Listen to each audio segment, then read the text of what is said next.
All right, Missy, we're good to go? Yep.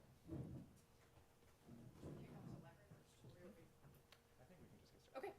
Welcome, everybody. Thank you for coming out to tonight's Sustainability Forum. My name is Missy Stoltz, and I'm the Director of Ann Arbor's Office of Sustainability and Innovations, and it's a treat to be with you. We have a fabulous panel lined up for tonight. And just to make sure you're in the right place for the right topic, we are going to talk about two new residential programs that are launched or launching imminently, and give you a little bit of context about what those programs are and how you can sign up to participate in those programs, which are brought to you by the Community Climate Action Millage, which was adopted in November of 2022. So let's do a little bit of kind of level setting. We run sustainability forums just via a show of hands. How many of you have been to one before? Hey, thanks for coming back if you've been to one. We run them every year. This is the last in our 5-part series for this year, but we'll be doing them again next year. So if there's a topic you're really excited about, please let us know. Something you want to dive into, be that food systems, circular economy, thinking about energy in your home, whatever it might be, let us know, because these forums are meant to be as useful and usable to all Ann Arborites as possible. But this is the last. All of these are recorded. You can find them on the library's website. You can also find them on our website if you'd like to go back and watch them virtually or see any resources from these particular sessions. In terms of tonight, just to give you a little context, I'm going to just give a very brief kind of overview of what we're going to talk about. Then we have 3 fabulous presenters, plus a contributor to help answer questions that you might have about a rebate program that we're running.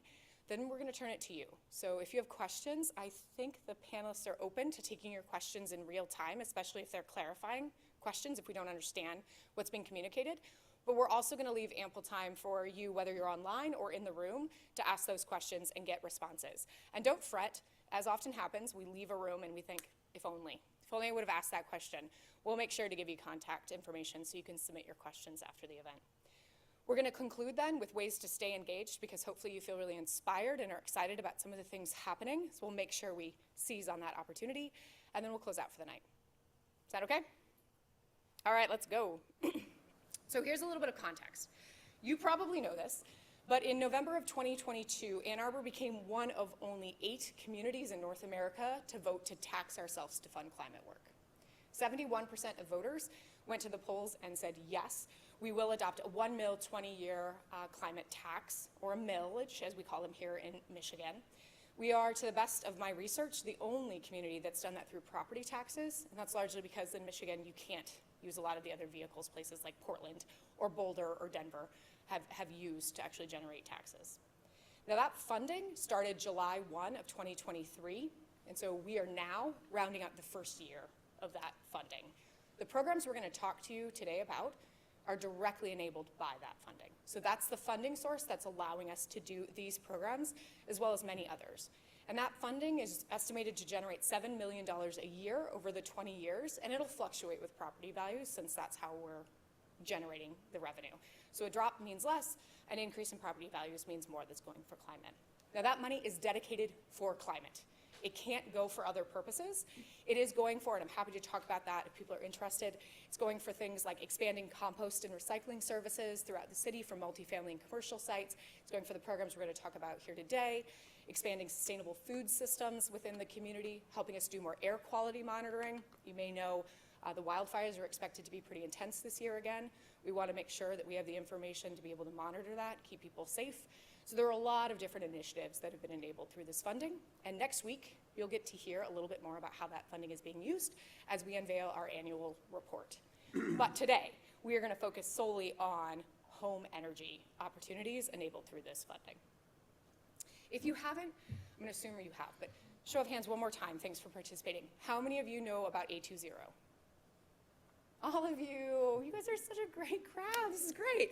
All right, so A2Zero is our plan, our strategy, our framework in Ann Arbor for how we're going to be carbon neutral in a just and equitable way by 2030. In the green box are the 7 overarching strategies that we work on in A2Zero. Today we're going to touch on the first 3, which are our energy strategies. The programs we're talking about today are going to help with energy efficiency, they're going to help with beneficial electrification, and they're going to help with renewable energy access. They're going to help in different ways. and at different times, because I'm gonna guess what Doug needs in his home is different in terms of a next step than what you may need in your home for a next step. It's overwhelming sometimes to figure out what your next step is, and these programs are meant to help you figure out what that most logical next move for you is, and then how you can access the resources, the tools, the contractors, et cetera, to be able to implement. Does that make sense? You're gonna learn a little bit more. All right. These programs were also intentionally designed to overcome the barriers that are on this slide. We know this is overwhelming. We know the landscape is complex. We know that this costs money, and sometimes, even if it has a really good return on your investment, you don't have the capital up front. So the programs were intentionally designed to try to eliminate or lessen as many of these barriers as possible. So the two programs we're going to talk about tonight are the A2Zero Home Energy Advisor, which specifically focuses on where do I start? Who do I call? I've got these bids, but I don't know why they're different. Help me understand this landscape. What's my next best move? The second program is our home energy rebates. This really is focused on cost. I now know what I need to do, but I don't know how to fund it, right? And this is not just rebates from the city of Ann Arbor, it's also how we braid those rebates with utility programs. Or eventually, the state's gonna launch the Inflation Reduction Act rebates. We've been helping shape and inform those rebates. How do all of these different funding sources braid together to help people go further faster in their journey to a more efficient, safer, healthier home? So these are the two programs we're going to talk about tonight, and we have our team that's helping us implement these programs. So these are the folks that you see on the screen, or well, on the screen and on the stage if you happen to be in the room tonight. I'm not going to give an extensive overview to our panelists. I'm actually going to let you do that if you want to introduce, but we are so excited that we've got our team of contractors here tonight we've got Walker Miller Energy Services is helping us deploy the Home Energy Advisor, that where do I start? Who do I call? What do I do next strategy? And so we've got Sven here with us today to talk about that. We've got our rebate team from Elevate and Michigan Energy Options here to talk about the rebate program, which isn't launched yet, but is coming very, very soon. We're quite excited about that. You'll see it in the next few weeks. And then we've got Michael, one of our A2Zero ambassadors, to talk about the work that he's actually doing in his home and a program that's launched. If you're really excited about this and you want to help tell your neighbors and friends about the kinds of programs we have, he can tell you a little bit about how to get involved. And I believe you can even learn more downstairs after, right? Yes. Great. So with that, I think we're ready to go. Any clarifying questions or concerns?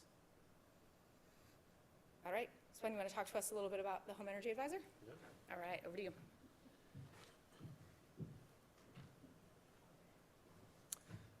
Hello, my name is Sven Hendrickson.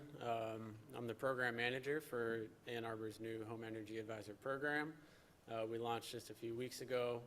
As you saw, I work for a company called Walker Miller Energy Services based in Detroit, and we are implementing this for the city of Ann Arbor.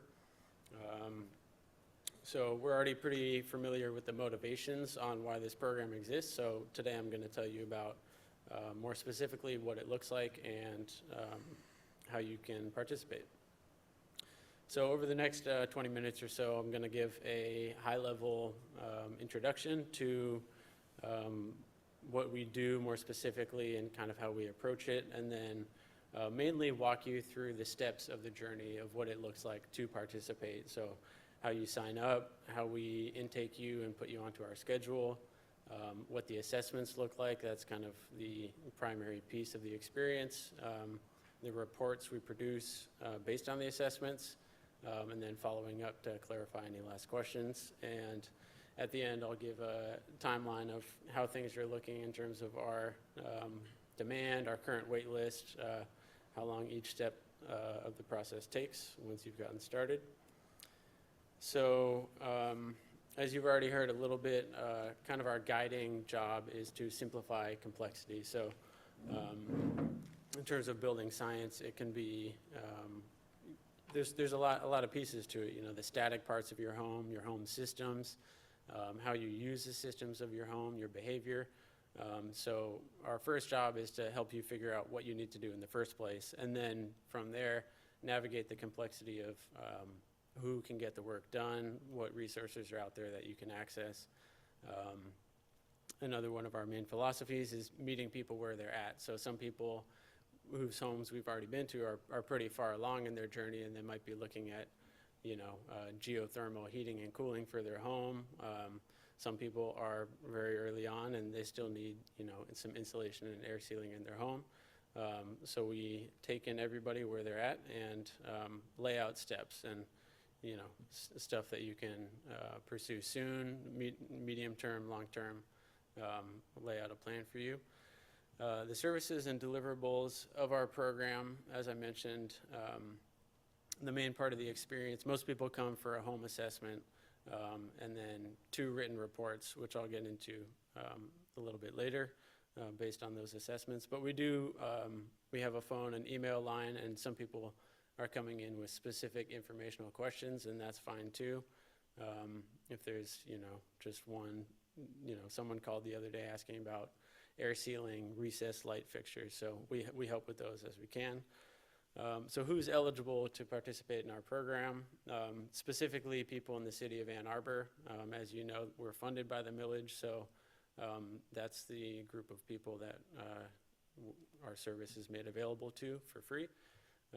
So that is one check we do early on. Most people who come in are owners of their home that they live in, but we also serve apartment renters. We kind of look at one living space at a time, if that helps to clarify. We're a team of 2. You see in the photo, that's me and my coworker Curtis, and you might see me driving around town in that vehicle. How do you sign up? The most straightforward way is by navigating to our website. That's A2Zero.org. The number 2 and 0 is spelled out. On the landing page of the website, you'll scroll down and see a big blue button. Usually it says sign up here. We've had a lot of initial interest, which is great. We launched the start of May. So we're on the wait list already. So the blue button says join the wait list, and you can get your info in, while this is on your mind, and we will get to you as we move down the queue. If using the online sign-up form is an issue for any reason, you can call us and we can assist you with that, or do an intake form for you. So that initial intake form, pretty easy. It takes about 5 to 10 minutes. A lot of the questions are optional, but we do need your basic contact info and your address.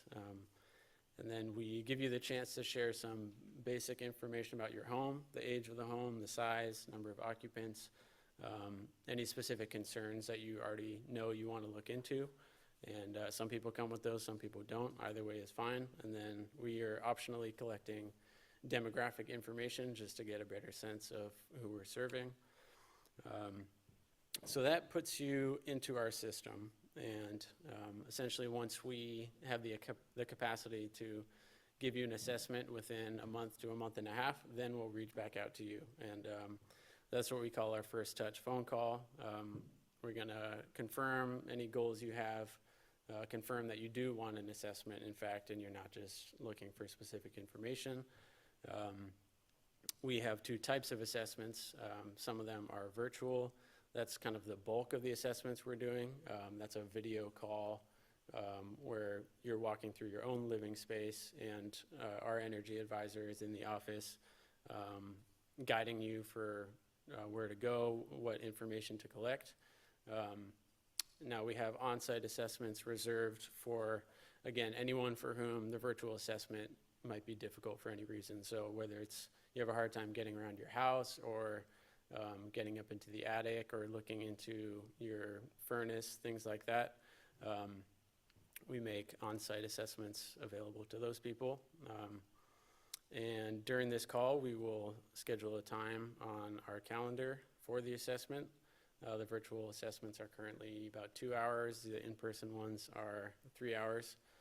And then we'll also put a follow-up call on the calendar, a 30-minute phone call about a week or 2 after the assessment to go over the information we're giving you.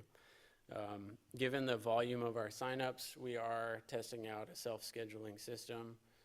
We kind of make our time slots available over the next month and a half, and then you can automatically choose a time that works for you to streamline that process. Okay, so what do the assessments look like? We generally start with a discussion. This is kind of the chance where we have the most time to really dig into any specifics that you want to look into, if there's any problems in your home or ideas you already have about next steps. Again, some people don't have things in mind, and that's totally fine. From there, we basically collect a whole bunch of data and information throughout the home. We get dimensions for conditioned floor area, volume. We look into insulation levels in the attic, the walls, the basement, the types of windows you have, window area per side of the house, south facing, west facing, etc. What kind of HVAC equipment you have, and appliances and water heating. And all these give us a sense of where you're at currently. We also use an energy modeling software that takes in all these inputs and helps us quantify how much you're using now, how much you could be using. And then we also ask about how you use the home, so that two different people might use the same home differently and have different levels of energy usage. So do you use your thermostat schedule? What are the set points? Are there certain parts of the home where you spend more time than others? Do you always keep certain doors closed? Things like that. So that's the assessment, and from there we go back to the office and finish putting in all the information and produce 2 reports. So the first report we're calling the Home Decarbonization Guide. This is really the output of the energy modeling software we use. So again, this is more about kind of quantifying energy usage and costs and savings. So you see some visualizations of how you use your energy and what are the end uses, how much goes towards heating, towards cooling, towards your yearly appliance use, base load. Your current use, how much you could use after implementing savings measures, and then how you stack up against similar homes. This report includes project recommendations, which allow us to again, estimate how much a project might cost and might save you, and what the payback would look like. And then at the end of the report, there's kind of an appendix of all the information that we collected, so you now have it all in one place. It's something that you can keep on hand for yourself or any contractors you speak to in the future. And the second report that we will be filling out and delivering to you is called the A2Zero. Now this report was custom made for this program, and it's more Ann Arbor specific. We add more context to the different types of projects we're doing and why, kind of the theory behind it, and then we also lay out next steps for you. Again, things you can complete soon, or things that might be a few years down the road, or maybe 10 years down the road. And then the main purpose of this report is putting all your resources in one place. So we have contractor databases that we will guide you towards. We have a short list of contractors that we specifically like and refer people to. We include all relevant incentives that will help reduce the costs of these projects, and local financing that you can access for larger projects. The categories of recommendations, we have 4 categories here: health and safety. Obviously, this is a priority outside of energy efficiency and decarbonization, but while we're doing an assessment of your home, it's a natural chance to check on these things, and in some cases, health and safety concerns need to be fixed before energy efficiency upgrades can happen. So that's kind of where we start. Energy efficiency generally refers to insulation and air sealing, so reducing the amount of energy that's needed to keep a home comfortable in the first place. Electrification, part of the A2Zero initiative, basically moving away from any piece of equipment powered by fossil fuels. So you might hear the term fuel switching, and this applies to home heating, water heating, cooking. And then lastly, renewables and resiliency. So in most cases, solar energy, battery storage, but this also refers to geothermal energy for heating and cooling a home. And so each page within these categories offers context for that category. For example, energy efficiency, the specific recommendations we're making for your home based on the assessment.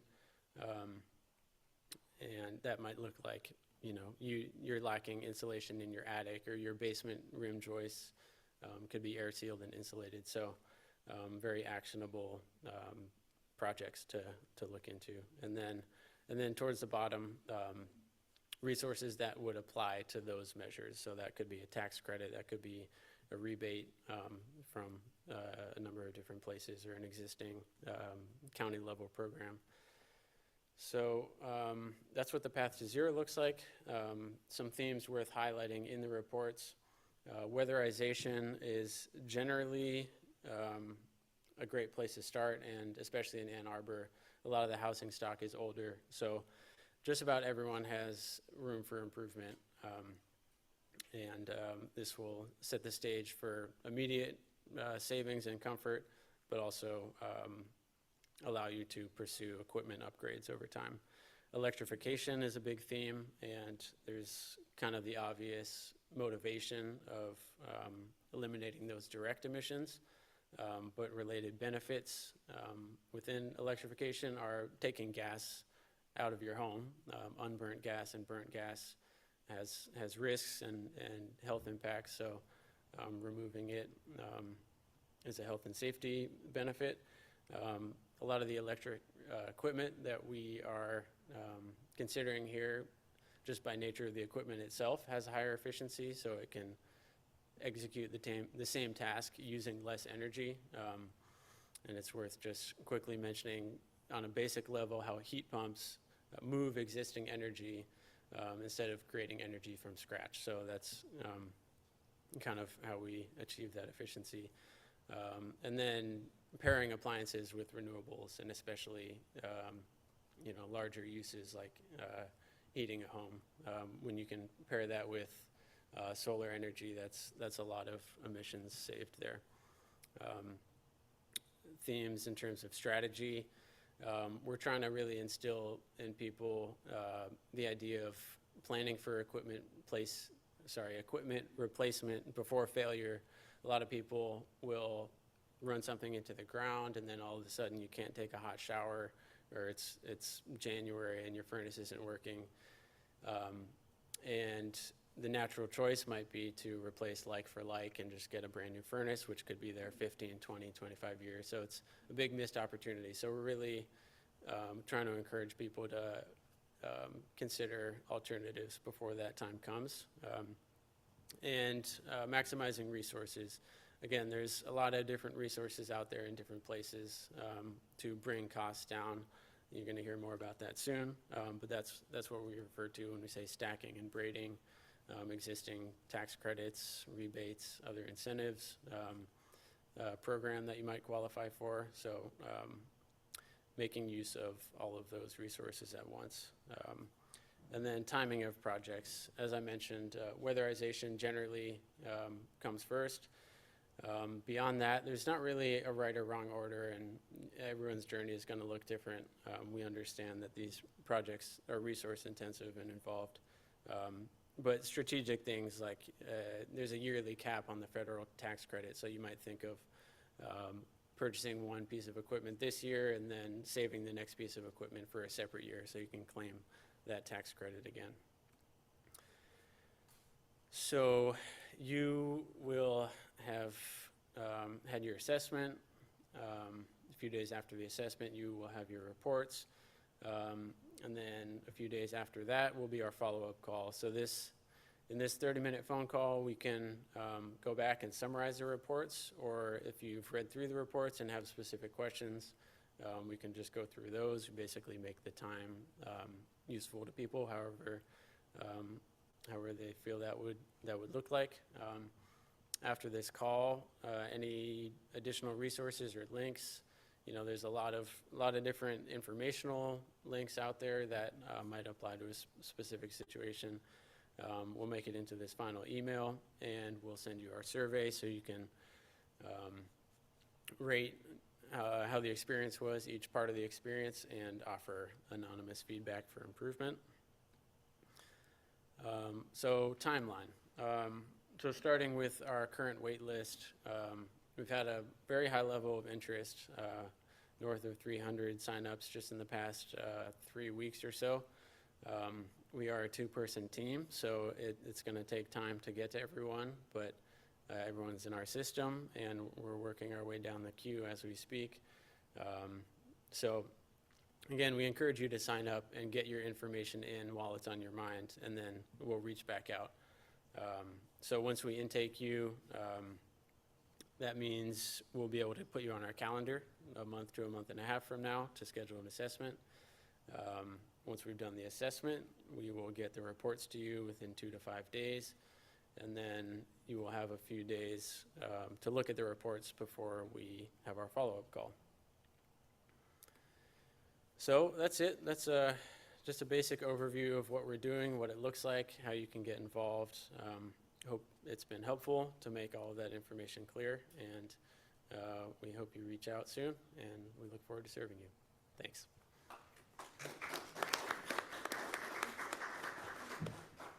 While we switch over, any clarifying questions? We will have time for program questions. All right, Jamie, and we do have one. Yes. How do you deal with episodic acute situations, like you mentioned, someone's furnace breaks down and they have to talk that they may want to electrify? Do you have the capacity to make a phone call like that, kind of on the spot, where someone needs immediate advice? So actually something similar happened last week or the week before. Someone's AC had failed when it was hot, and he said his kids weren't sleeping. So in that situation, we have a short list of contractors. So right now there's 4 HVAC contractors. They come referred. So that's a short list of phone numbers someone can call for an immediate project like that. So yes, we have capacity, it sounds like, to help with those urgent issues. And just know, if you have a contractor that you've worked with that's really, really good, we'd also love to hear that. We have a very rigorous process by which contractors are coming into the program. And so we want to make sure that if you know good folks, you are the best testimonial we could ever get, right? They didn't talk you out of something, they were very thoughtful. Please give those referrals over. So with that, we're now going to switch to the rebate program, and I'm going to turn it over to Jamie.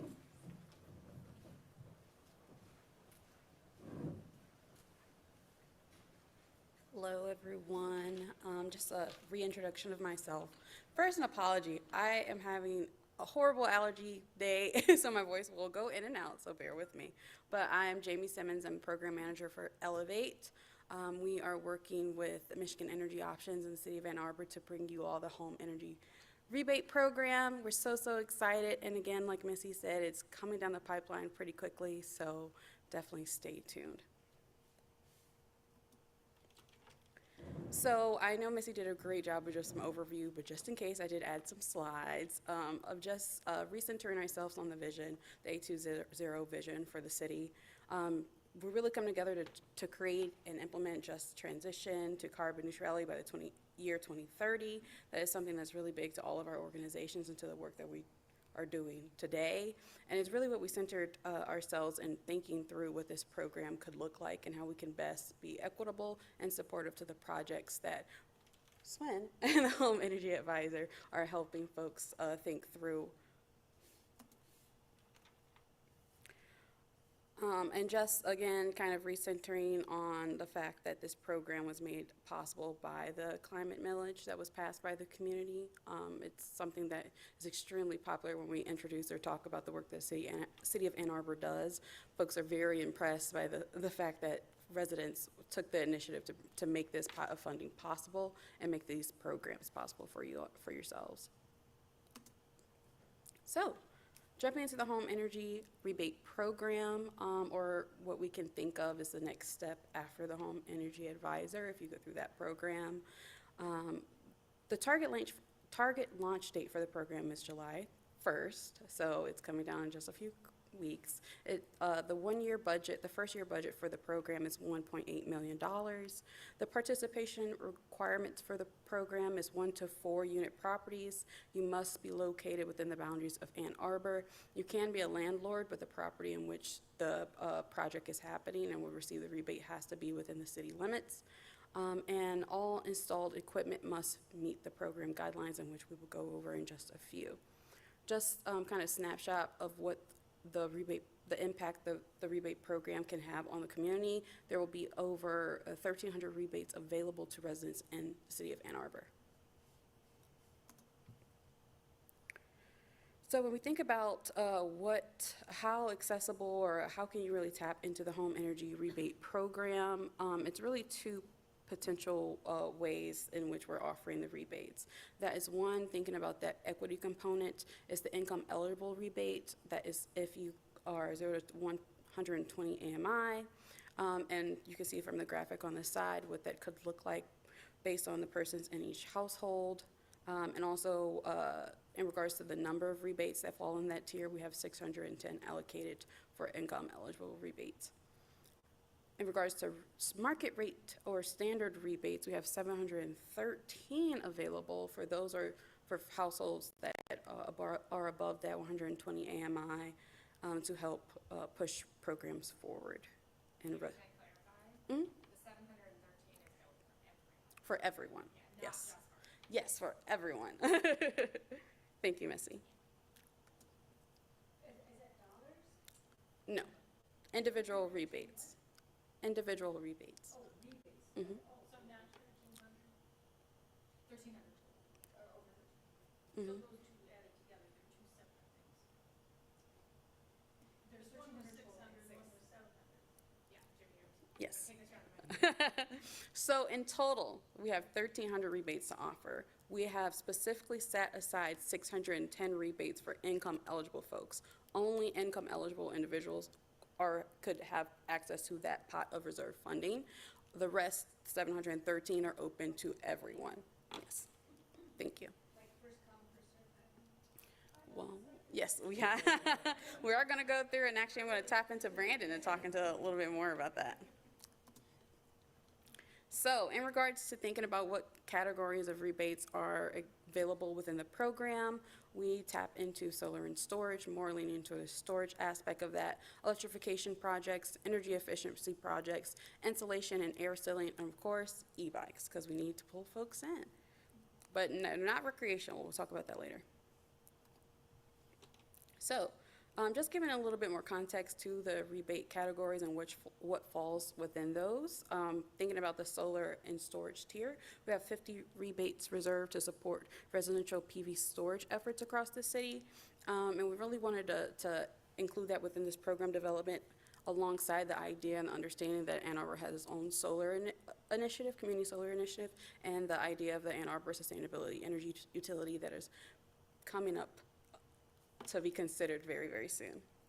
In regards to the electrification rebates, we are offering a rebate for the cold climate central air source heat pump, duct, mini, and multi-split, heat pump water heater, electric panel upgrade, and in regards to, and I hope I don't confuse you all with these numbers, but in regards to what kind of funding are available, if you are a market rate person, not income eligible, or if you are income eligible, but you also just applied for a regular rebate, we have $1,000 to $250 worth of rebates available for the electrification projects. If you are income eligible person or household, that increases to $2,000 to $3,500 worth of rebates that could come to you to support your projects. In regards to energy efficiencies and rebates, some specific projects that qualify for a rebate are attic and roof insulation, above grade wall insulation, rim band joist insulation, crawl space, floor area, and air sealing. Again, for market rates or standard rates of the rebate, we have $50 to $150 worth of rebates that could go to each household. And in regards to income eligible, the range for those rebates runs from $50 to $300. Insulation and air sealing, we do offer bundles for this. Everyone loves a good bundle. And the first bundle that we have is that if you can get a rebate for attic and roof, plus rim joists, plus 20% air sealing reduction, and that would give you one of the market rates or the eligible, income eligible rebates.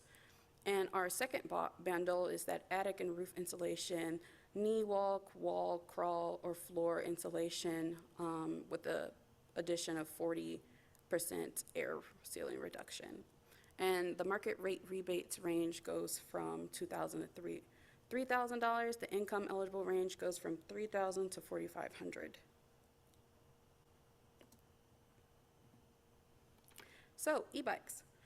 We are offering a rebate for standard e-bikes and cargo e-bikes. For the standard e-bikes, of course, for both of these actually, for all of these, you have to be an Ann Arbor resident, and you have to be, and there's only one e-bike reserved for each household. That could change in the future years, but as of right now, just one per household. It must be well 2849 certified, and also if you are applying, the rebate is available for all three classes of e-bikes, but if you are applying for a class 3 e-bike, there is a 18 plus requirement on that due to the speeds that e-bike can go up to. And again, the cargo e-bikes, the UL 2869 certification, neither the standard or cargo bikes, if they have retrofit kits, they do not qualify for the rebate program.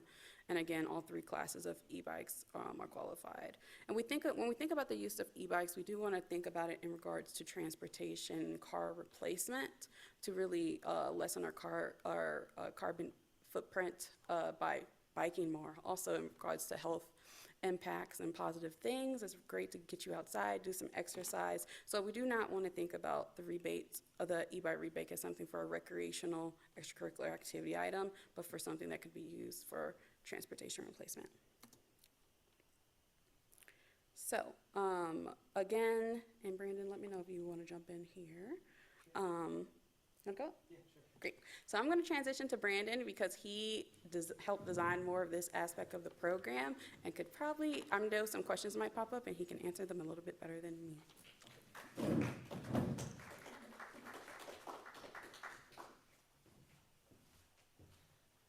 right. Thank you, Jamie.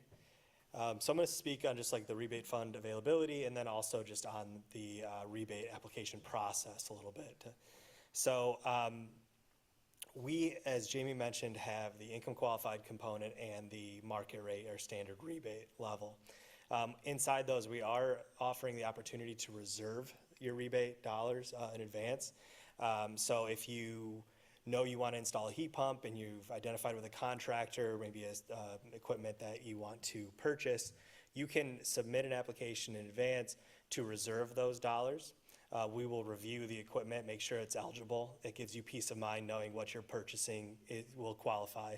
And then we will reserve that rebate for you for a period of time.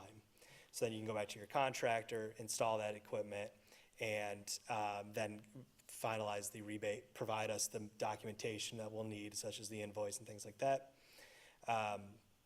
Now in a situation like a break fix, where you maybe don't have that opportunity to reserve, we do have unreserved funds available, so you can just apply at any time for a rebate.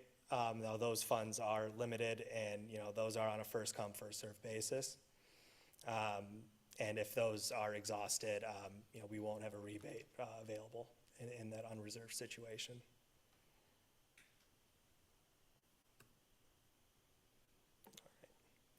So the reservation process, we want to make it as easy as possible for you to receive these rebates. And so we are allowing either you as the applicant or the contractor you're working with to apply for the rebate or to reserve for your project. So our team will review that within one business day, ideally, for a reservation. So we'll be able to get you a reservation number quickly. So if you are working with a contractor or this is time sensitive, our goal is to review that project and get a reservation back to you as quick as possible. So once you have that reservation number, your contractor, that gives your contractor the go-ahead to complete the project. And then we will need to submit the invoice, any other required documents in the heat pump situation, like an AHRI certificate or other spec sheets that may be needed. Once we receive that additional documentation, we finalize the rebate and approve it, and cut and send out that rebate check. From start to finish, or from once we receive all of the required documentation, we expect kind of that check to be in hand within 6 to 8 weeks. With the income qualified rebates, we are asking applicants to provide an income qualification application before submitting rebates. This will verify your income level and that you qualify for those enhanced rebates. So similar to the reservation process, that's an initial application. You can submit that anytime during the year, and that's good for the entire calendar year. So even if you're maybe not sure, you're not ready to receive a rebate, you can kind of get that started and get your income reservation. So okay, I do qualify for this enhanced rebate, and then that's good for the entire calendar year. So same situation, you complete that application, we review it, and provide you an income qualification code. If you're working with a contractor, and that contractor is actually providing the rebate directly to you, with taking that directly off your invoice, they may, you can give them that income qualification code so that they know that, okay, this customer qualifies for the larger rebate level. There's peace of mind for them because they're taking that directly off your bill. So you provide that to them. They complete the project. Income qualified customers will then need to provide the documentation again once the project's complete, the invoice, any kind of documentation required for certain measures. We review the application and provide the rebate check. Same time frame, 6 to 8 weeks max, but in a perfect world, we're hoping to be processing much faster than that. This is just a little graphic, probably impossible to see, but this kind of just shows those 3 different ways that you can apply for a rebate. So I'll quickly, just the top one here is income qualified. So that's you checking to confirm your income qualification. And we will require certain customers, a random selection of customers, to actually verify their income level. For income qualification, it is a self-attestation form that you'll be required to provide, so identifying the number of people in your household and the total household income. Select applicants will be required to provide income documentation supporting that.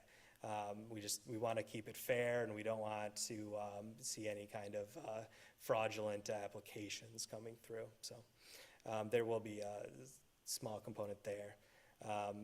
The middle selection is just that applying without your reservation. So that's those break-fix situations. If funding's available, we will process through. And this bottom one just kind of follows the reservation application, which I went through originally. So we're trying to keep this as simple as possible, but we do have a couple hoops we do have to jump through just to make sure everything's qualifying and everyone's eligible too. So yeah, I think that might be the last slide there. Happy to answer any questions you have on the rebate process now, or we can. More hands, yes. Can we take clarifying questions? Clarifying, sorry, yes. Clarifying, yeah. How do you verify the income? Great question. Is it like your tax form? Yeah, it could be tax form, it could be, I'm tired, so I don't Yep. know what to call income. yeah. But it's way before it goes to the federal government. Yeah, so it could be tax form. If you already qualify, if you already apply for other assistance, just that will be acceptable too. the 120% AMI is much higher than any other kind of assistance program. So if you already receive assistance, that'll qualify too. It doesn't need to be actual tax forms or anything like that, but yeah. Qualifying? Hey, sorry, I just wanted to make sure that because we're live streaming, that folks can hear the questions that are being asked. So I'm going to come around with the mic. Sorry. Thank you. If we could go back to the slide that showed the chart of the income levels. I just had a clarifying question about that chart.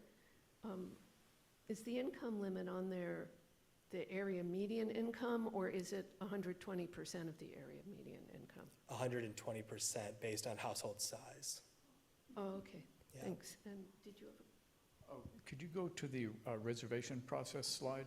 That's ahead about 4, I guess, something like that. Yeah.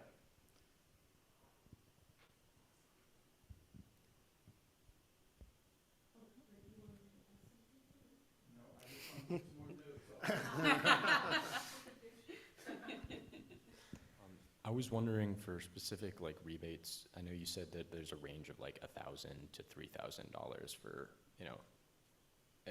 just generally that's, around the amount.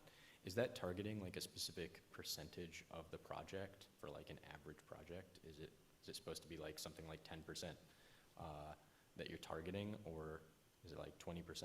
I don't know if you could just give like an answer to that. That might have to be a question we follow up on. Yeah.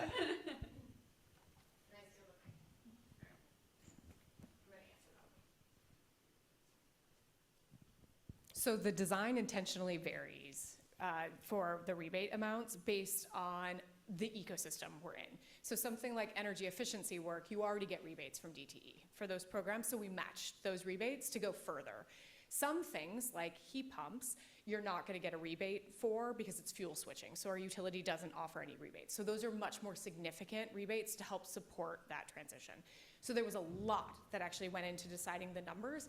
And transparently, this is the first time we've run this. There aren't a lot of communities that have rebate programs. We've spoken to all of them to figure out what the numbers are that are really moving the marketplace.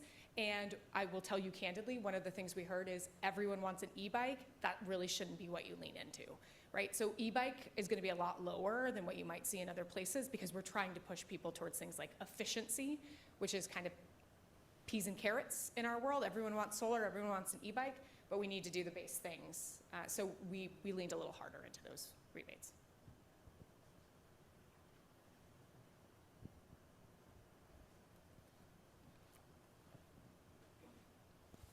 Thanks. Could you just go back and clarify how the reservation process and the income qualification process intersect with each other? Like, do you have to do one first and then the other, or do they run parallel? Yeah, great question. So with the income qualification process, when you apply for that income qualification, you're given the opportunity to reserve rebates at that time. So if you know the equipment you're looking for, you can reserve at that time. So once you're approved for the income qualification, the reservation is confirmed too for that same time period that you would have if it was a standard rebate. Yeah, great question. I forgot to cover that. Yeah. Do you have a clawback process for someone who may not qualify after you've basically asked them for documentation? So if someone says they qualify and then you see their documentation and you realize they don't, is there a mechanism for you to get the money back from someone who shouldn't have received it? So that verification is done before that they even apply. It's during that qualification process. So if we see that they don't qualify, then they're directed just to the standard rebate offerings. Yeah, we will not pay a rebate out to a customer prior to that I think what I'm verifying. saying is if I say I qualify, but then I'm randomly selected to provide documentation and you see that I don't qualify, Yeah. you're going to claw back the funds. You will not have received the rebate dollars by that point. You would be randomly selected. Yep, right when that application comes in, it's flagged if it's randomly, and so before you even get the chance to apply, you're confirming that documents. right, thank you. I think we're gonna have a lot more questions on this. Yes, thank you. And I just wanted to share too, as we pivot over to Michael, that Monday night, City Council is getting the resolution to actually move the rebate dollars over to Elevate and MEO so that we can actually launch them. And good news, it's not 1.8 million, it's actually 1.9 million, and then year two looks like it's gonna be 2 million. So a little bit more money just got unlocked as we sat in this room. Clarifying, yeah? You need people there to support that, or is that? No, I don't think this is a questionable decision for City Council. Yeah, they're pretty excited about it. Yeah. So it's my pleasure to invite Michael up, who's one of our A2Zero ambassadors, and also has launched some pretty cool initiatives to help bring more people into the movement. Over to you, sir. Thank you. I'd like to thank Missy and OSI for inviting me to share my story. I am a retired emergency physician and hospital administrator, and since my retirement, I have become a very active climate activist.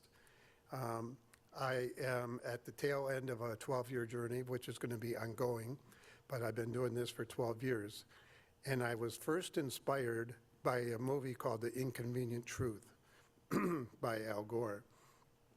And he started a group called Climate Reality. And last month I went to New York City, excuse me, to be trained as a climate reality leader. And I was trained by Al Gore, and now I'm an official leader within the Climate Reality Group.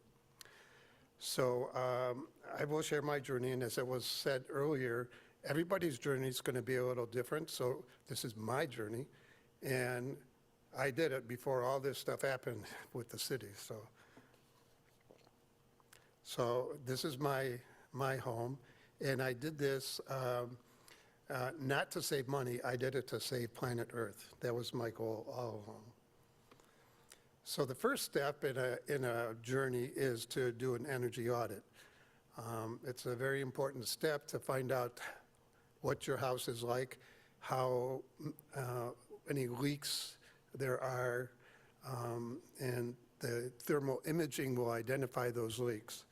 So that was done, and then they gave me a list of leaks, and I had to insulate around the doors and the windows.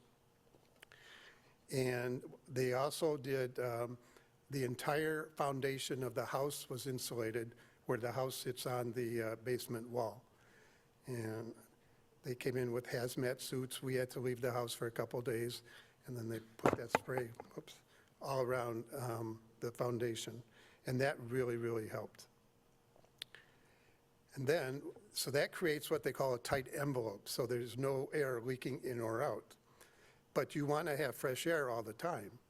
So in order to accomplish that, this is an energy recovery ventilator. So this is a ventilator that brings air from the outside and stale air from the house, and they run side by side within this box, and the energy transfers from one to the other. So the energy that comes in, the air that comes in from the outside is already preconditioned and comes into my house at the room temperature of the house without me expending any energy other than the blower within this ventilator. That was the first step of what I did. I also switched all my appliances to electric. So electric clothes dryer. They now have heat pump hair dryer, clothes dryers, which they didn't have when I did this. And I have an electric stove, and now they have induction stoves, which they didn't have. I'm considering getting that. I also got rid of my gas burning water heater, and so they got an electric water heater, and now they have heat pump water heaters too. But it's a very energy efficient water heater. There's more than 6 inches of insulation all around it. And once it gets hot, it stays hot. And I've never had a problem with not enough hot water. And then I have solar panels. I have 27 solar panels on my house.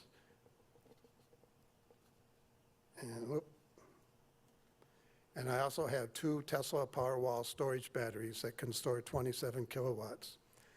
So in the day when the like today, when it was sunny, it's producing a lot of electricity. At night, when the sun goes down, I can run the house on the battery. On days when there's not enough sun, there's clouds, then I can still run the house on the battery. It's very interesting that there's a program built into the battery.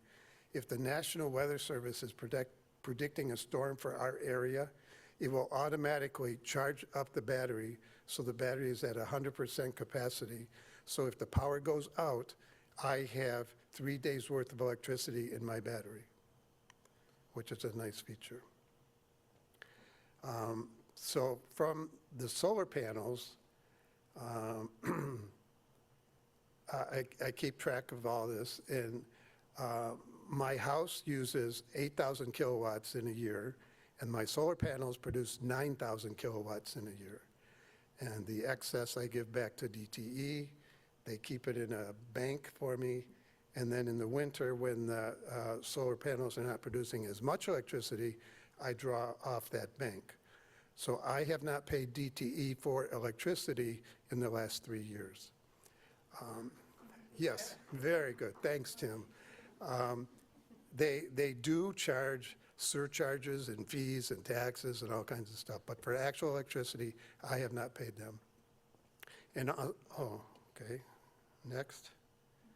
I have an electric vehicle and a charger, and I've had my car for 6 years. I have not bought gasoline in 6 years, so that feels very good too, yes. And the most recent addition is the heat pump. So I got rid of my air conditioner and my gas-burning furnace and then stored a heat pump. This is an air source heat pump. It extracts energy from the air and then transfers into the house. The two round things there are the compressor units on the outside of the house, and the tall box on the right, that is the air handler. So the heat pump creates the energy, and then the air handler distributes it throughout the house. And I was very happy the day that I called up DTE and canceled my gas line. It was a nice day. So, and because I burn no gas, I have no greenhouse gas emissions. So I'm zero greenhouse gas emissions and net zero on electricity use from the grid. So that's my house with the solar panels. You guys already know about the Ann Arbor plan. And so I joined the ambassador group and went through the training through the city, which was very nice, very informative. And at the end of it, you have to create a project. And so there were 5 of us we were in cohort number 4. We got together and we created something that we called Green Energy Neighbors. So this is a database that we created that will connect people who have done stuff to their house, which I'm an example of that, and we call them mentors. Connect them with people who want to do stuff and have not yet done it, but wanted to know about it. We call them learners, and then this system puts the two together. And eventually it's going to be a one-on-one kind of sharing the experience. We're not the technical advisors. We just do it to share our experience and say, well, here's who I used, and they were good, and we can recommend them. So we've been in existence for about a year now, something like that. And what we primarily have been doing is doing tabling at events and giving talks like this. I've given talks to the Great Lakes Renewable Energy Association and some other groups as well. So I am going to have an open house at the request of the city where you can come and view all my improvements that I have made to my house in person and see them in operation. We're also going to have vendors in my driveway. So we're going to have a solar energy energy audit company there. There's going to be a solar company there, and HVAC, the company that installed my heat pump, will be there, as well as the Green Energy Neighbors will have a table there too. So we'll be recruiting for Green Energy Neighbors. It's going to be Sunday, June 9th from 1 to 4. And if you're interested, this is the site where you can go and register. We have 15-minute time blocks. We have 4 people per 15-minute blocks. And we have help from OSI for tour leaders that are going to take them through my house.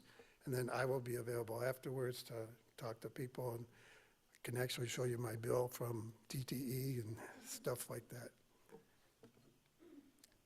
So that's it. Thanks for listening.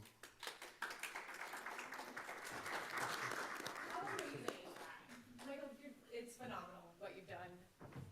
And he teed me up for closing. So as we close out, we're going to go to questions now. I just want to share a few last opportunities, ways that you can engage in the work that we're doing. Michael teed up A2Zero Week, which is coming June 9th through the 15th. There are a series of events throughout the community, ranging from this wonderful opportunity to actually see what this looks like, learn about the Green Energy Neighbors program. But there's also cleanup parks days where you can join us and just do some work in a park. There are events, we're throwing ward parties with all the council members where it's an opportunity to meet your neighbors, learn about some of the work we're doing around emergency preparedness, try some plant forward food, engage in a zero waste challenge throughout the week. There's a bunch of different activities. It's meant to be fun, engaging, encouraging. Check it out. There's a lot going on, and you can scan, or you can go to the website and scan this QR code. But please, please join us at something. You can also join us at Summerfest, because it kicks off that week, and we will be on Saturday all over Summerfest. You'll see us in all the tents. You'll see the green shirts or the blue shirts of our staff, so please come say hi. We're also excited to announce, while sadly today is our last sustainability forum, we are pivoting into a brand new sustainable movie series in partnership with Michigan Theater, and our very first screening is Wasted, the story of food waste, and it'll be on June 9th, which is the same day, so you can come and check out Michael's home, and then we can all carpool to the video showing, which sounds like a great idea. And here are some of the other movies that we're gonna be showing. Please do come on out. If you have a good movie that you've seen that really helped inspire you in this movement, let us know. Jordan is hiding over here. He's actually leading this series, and this is a pilot to see if the community likes it, and if you do, you'll probably hear a lot more. And then if you haven't yet, please sign up for our newsletter. It's called The Charging Station. We do not spam your inbox. It comes out once a month. It's an opportunity to hear about what's going on in the office, what community engagement activities might be available, the programs we just talked about. This is the easiest way to know when you can sign up for new programs and initiatives. For example, if any of you own a business, we just launched a Green Business Challenge. These are ways that you can sort of get involved. There's a lot going on. So I just wanted to make sure you knew a little bit about what's going on in OSI, how you can engage. And before we close out and go to questions, I just want to give some gratitude to our friends at the library. The space is incredible. We really appreciate everything the district library does. And if you don't know it, you can actually check out A2Zero kits from our library, which help you do things like infrared monitoring in your home, monitoring indoor air quality. Some of the baseline things, if you kind of want to do it yourself and understand, you can check out this equipment right downstairs, I believe on the 2nd floor. So take a peek. With that, let's open it up to questions. What do you want to know? Yeah. Oh, we're going to run the microphone here. Thanks. The monthly newsletter that you just mentioned, could you just mention that again, please? Yeah, it's called The Charging Station. And the easiest way to sign up for any of these programs is if you just Google A2, the word zero.org. It'll take you to our website. And you'll see it on the left-hand side. It says Events and Newsletter. And you'll click on that link, and you'll be able to subscribe. Next one's coming out next week. It's a little highlight of all the things that we've been doing as a community over the last year. It's a good read, I promise. I just edited it. Yeah. 2 quick questions. One for Michael. Great job on your presentation. For when you installed your heat pump, did you also install additional solar panels or did you already have enough capacity from your solar panels to cover the heat pump?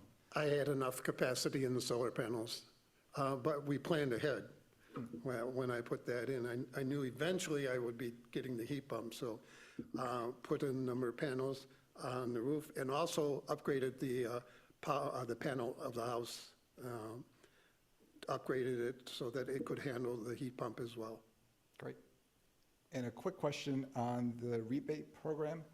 Is it as simple for the AMI? Is it as simple as that chart that was presented, or is it kind of like neighborhood level? Because I was trying to Google what AMI is for mine, and it seemed like it's like per neighborhood, but it's just that big chart. Okay, great. Yeah, that's the AMI for the program. The area median income is what we pulled. Also, just while you're thinking of your questions, I'll name, if you have a reservation in the system and don't do the project, you don't keep that reservation, right? There's a time limit to it, and then that goes back to the pool. So even if you don't get in at the beginning and you have a project, that doesn't mean you're not necessarily gonna be pulled from that wait list to get that rebate. Does that make sense?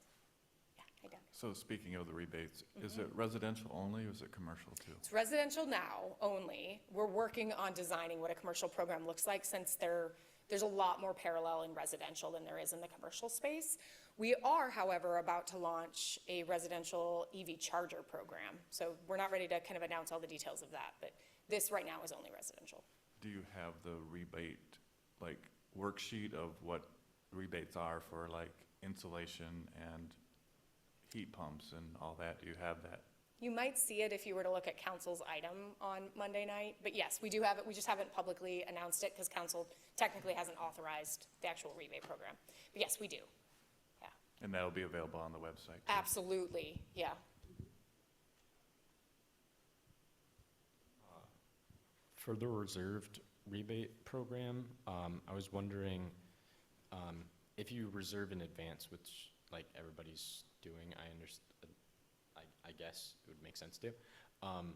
Could you pull back on a project and then basically like have to like give that money back in the future if you were to, or do you get the money after you do the project? How does that work? Yeah, you won't receive a rebate until the project's complete and you provide, every project will require an invoice from a contractor or your receipt for purchasing the equipment. So you won't receive any rebate funds until that project's been complete and you provide all that documentation. Just a follow-up, for like understanding the financial aspect of a project, do you know the dollar amount before you have to do the project though? The dollar amount of the rebate? Yes. Absolutely, yeah. So once once we get the program up and running on the website, you'll see all the available rebate levels. Jamie provided just a kind of a range, but yeah, we'll make it very clear. And then the rebate application will include each measure, what that rebate level is, whether that's for the standard rebate or for the income qualified rebate.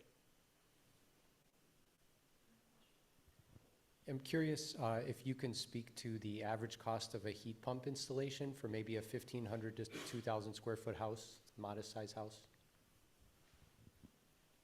From anyone in particular?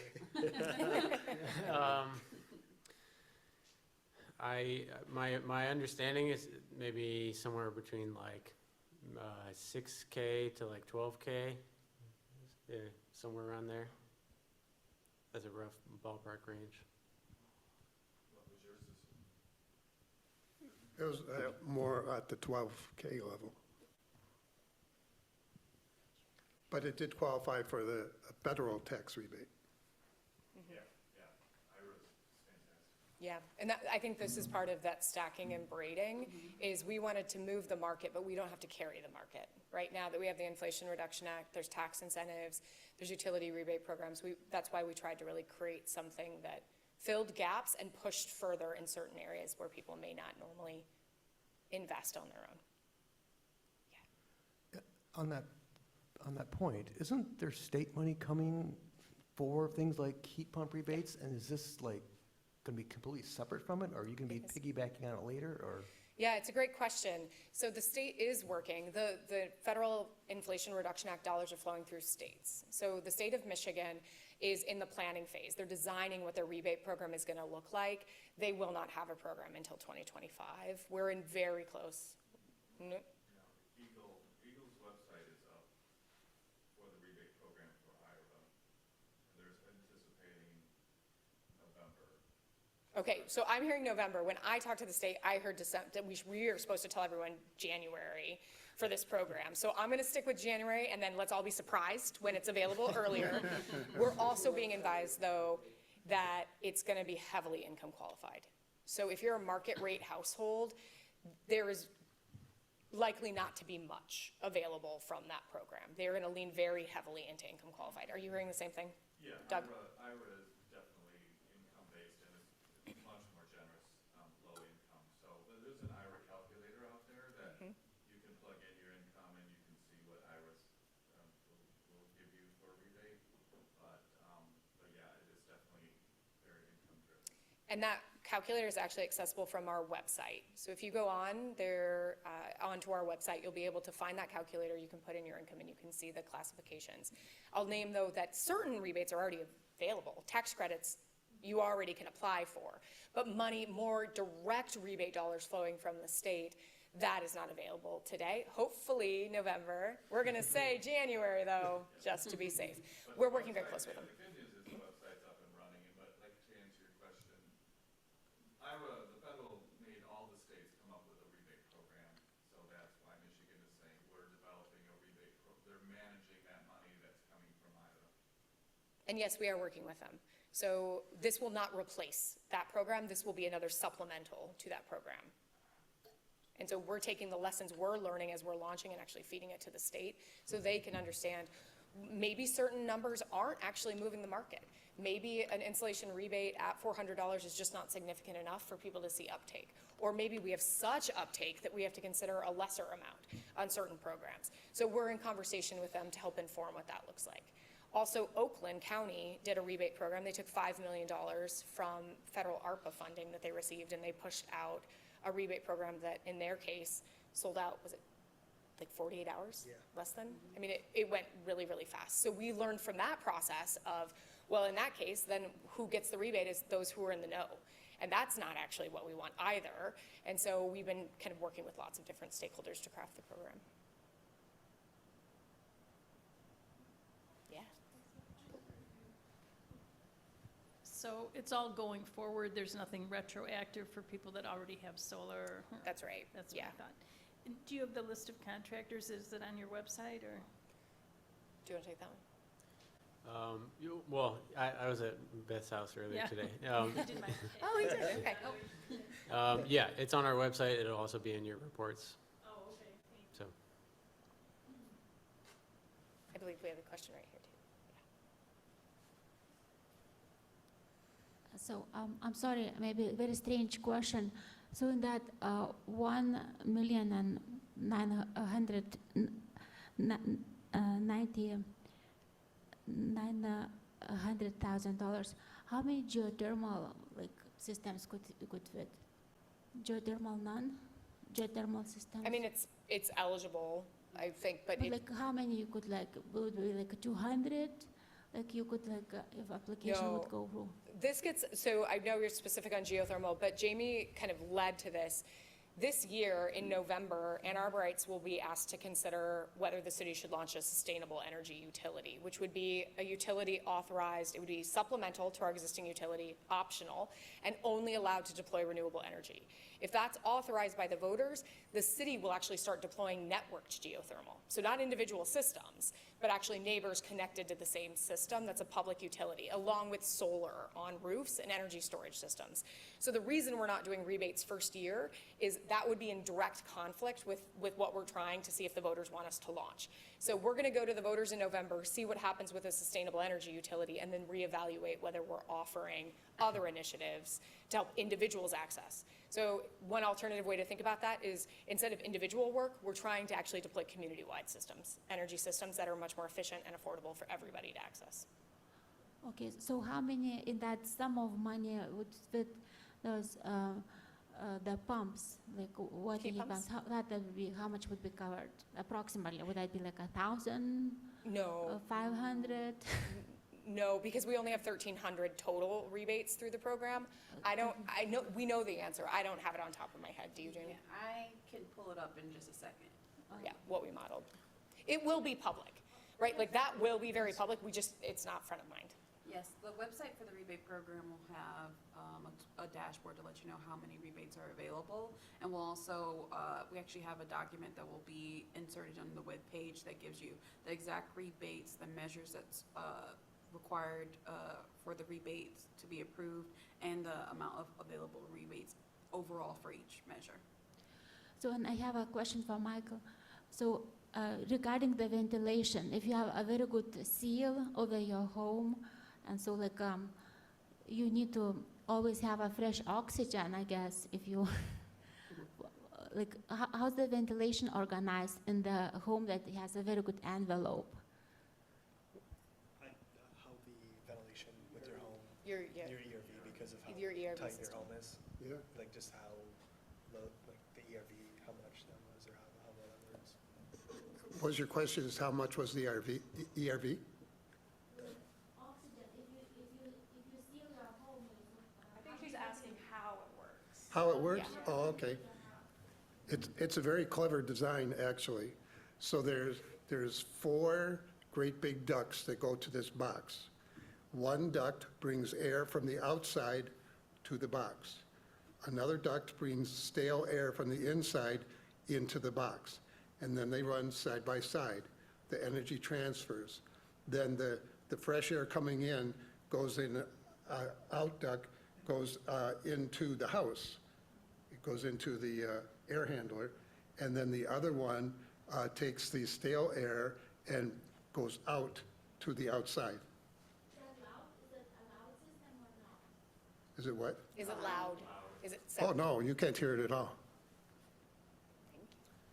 There is a more affordable, like, for homes that get weatherized and air sealed and are rated as needing extra mechanical ventilation, you can also install a bathroom exhaust fan that's continuous, and those are, so they draw air out and then kind of force air to come in through gaps. And no home is 100% sealed, like no air in and out. There's a measured threshold based on the volume, number of occupants, size of the home. So the bathroom fans tend to be a more affordable way to do it, but it's less energy efficient. So he chose the way to get fresh air, but waste less of the heat that you already spent on your air.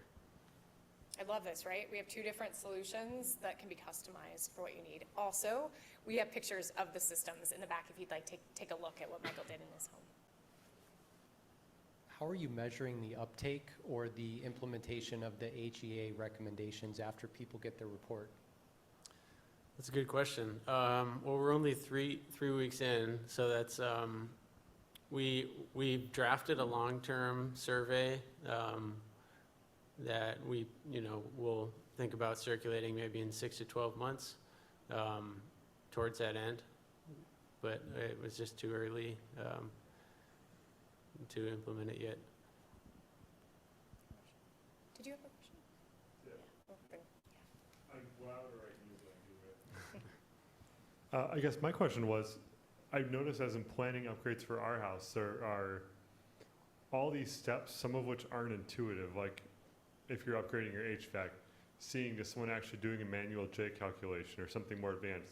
Are they doing manual D, or are they just sizing the same heat pump, or a heat pump for the same size as your AC or furnace that somebody did 30 years ago when you built them bigger because it gets cold in the winter and that was the best we had? Are there steps or resources that you guys have available about what to ask contractors or what steps you need to know for these different projects? Because I imagine if you're not a nerd about this, everybody knows their thing for their job and their hobbies and the rest of it. It's like, what's next? Yeah, so we aren't able to tell you what size heat pump that you're going to need. That's beyond our scope. But our short list of HVAC contractors are privy to that kind of thing, and so we can point you to them and help you hone your list of questions to ask them. It sounds like you're already pretty cognizant and in good shape, but yeah, it's a small list, and as Missy said, it's a very condensed list. So. You can ask questions to the members, advisors later on, right? After the report, right? If you have a question, Oh, isn't there yeah. like a hotline or email line? Absolutely, yeah. Yeah, we have a phone line, we have, I mean, we already will have had an email exchange, but yeah, anyone is, you know, welcome to call or email us at any time. Again,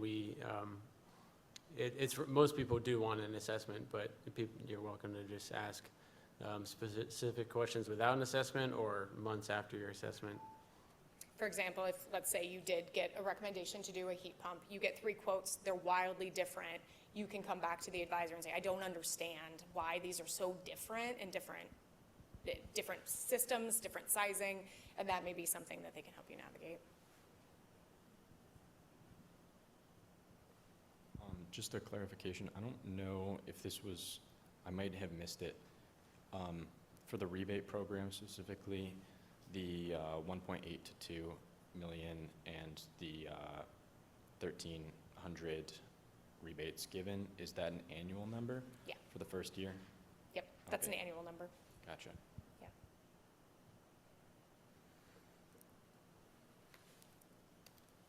Yeah.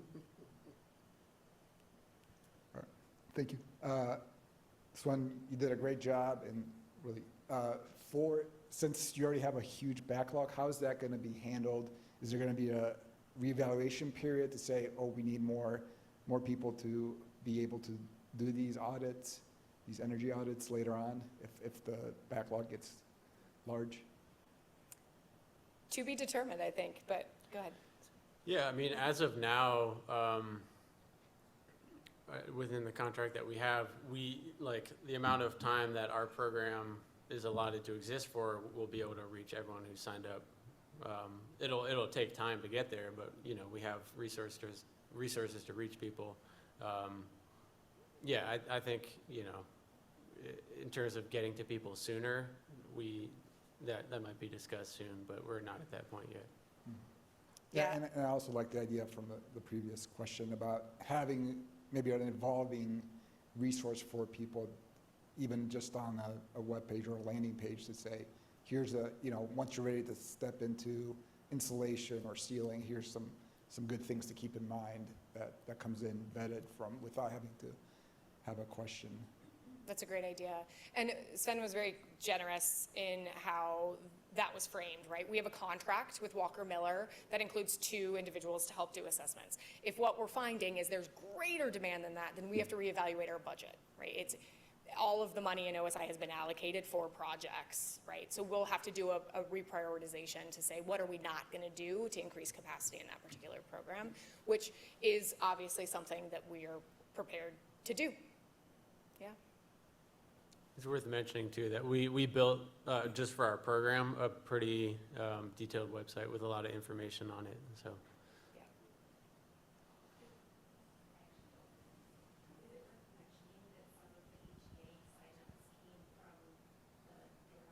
Why don't you mention that, Maggie? Great, all right. So the Michigan League of Conservation Voters is actually in Ann Arbor right now with canvassers going door to door and leaving door hangers with information on all of the rebates that are available from the Inflation Reduction Act. They've knocked on 18,000 doors so far. Wow. And in talking to them, we've actually found out that a significant number of the home energy assessment signups have come because of that door knocking campaign, which is awesome because we know now like door knocking will get people to sign up for this, but it's also means that the initial like tidal wave of people signing up is influenced from that and not necessarily indicative that we will get this, you know, many people from the general community signing up at this continued rate. So I think it means that the nearer short term of the sustainability of the program is looking better than it might first seem to find out that we're at such a high capacity level so quickly. That's helpful. Thanks, Maggie. Well, maybe take one more and then we'll one call more it. question. Yeah. I'm just curious if the HEA and the Green Energy Neighbors, do you have any kind of like two-way referral program that goes on? Like if someone reaches out to Michael, and do you refer them to the HEA for more questions and vice versa? Are you working together? I think we will be after tonight.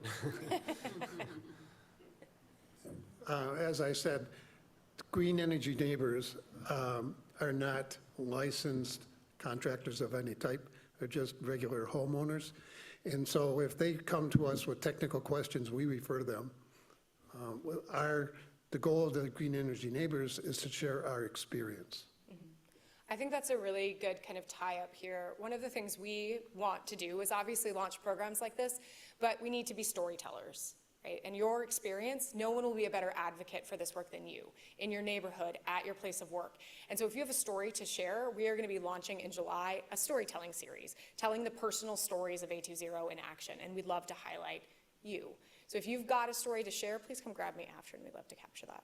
But as we round out tonight, I just want to give gratitude to our wonderful panelists. I'd like to give gratitude to all of you here in person and on Zoom for spending some time with us and helping us achieve our audacious goal of community-wide carbon neutrality by 2030. We're going to do it, but we're going to do it together. So thanks for joining us in the movement, and we hope you guys have a really fabulous, fabulous evening. We'll see you at A2Zero week.